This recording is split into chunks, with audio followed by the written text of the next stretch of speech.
नमस्कार मित्रांनो, पाठीमागे बघू शकता स्कोडा सुपर्ब आहे. या गाडीला तुम्हाला काय वाटतं की शोरूममध्ये किती खर्च सांगितला असेल? सगळी शोरूमच्या माझ्याकडे चिठ्ठी आहे. तुम्हाला व्हिडिओच्या शेवटला शोरूममध्ये किती खर्च सांगितला, आपण किती खर्चामध्ये केलं आहे या सगळ्या गोष्टी सांगतो. आपण आता काय काय काम करतोय बघा. या गाडीचं पुढचं ॲक्सेल संपूर्ण तुटले आहेत, ॲक्सेल बदलतोय म्हणजे ॲक्सेल रिपेअर करतोय मित्रांनो. जवळपास शोरूममध्ये ह्या ॲक्सेलची किंमत, एका साईडच्या ॲक्सेलची किंमत 72 ते 78,000 रुपये, म्हणजे 80,000 रुपये एका साईड सांगितली होती. दुसऱ्या ठिकाणी बघा, फ्रंट सस्पेन्शन संपूर्ण खोललेलं आहे. याचं जे बुशिंग वगैरे मारायसाठी काढलेलं आहे, याचं शॉकर वगैरे आपण बदलणार आहे.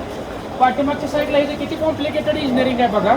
संपूर्ण म्हणजे बुशिंग वगैरे, इथं बुशिंग आहे, त्याला इथं बुशिंग आहेत, त्या साईडला बुशिंग आहेत, इथं बुशिंग आहेत, म्हणजे पूर्ण हे जे बुशिंग वगैरे मारणार आहे आपण.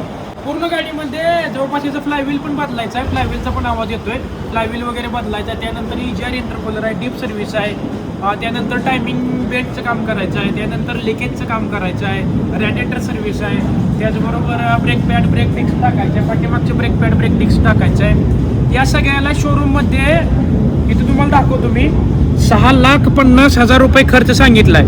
फक्त यांचं लेबरच जवळपास 1 ते 1.5 लाख रुपये होते. म्हणजे लक्षात घ्या मित्रांनो, या ठिकाणी किती मोठ्या प्रमाणात खर्च होतोय.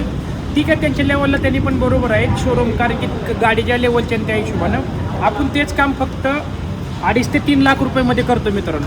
शोरूममध्ये त्यांनी टायमिंग बेल्ट वगैरे सांगितलं होतं, आपण ॲडिशनलमध्ये टायमिंग बेल्ट वगैरे करतोय. आणि असं नाही की आपण ह्याच्यामध्ये मटेरियल वापरत असताना बुशिंग वगैरे, शॉकर वगैरे डुप्लिकेट किंवा खराब कंपनीचे वापरत नाही.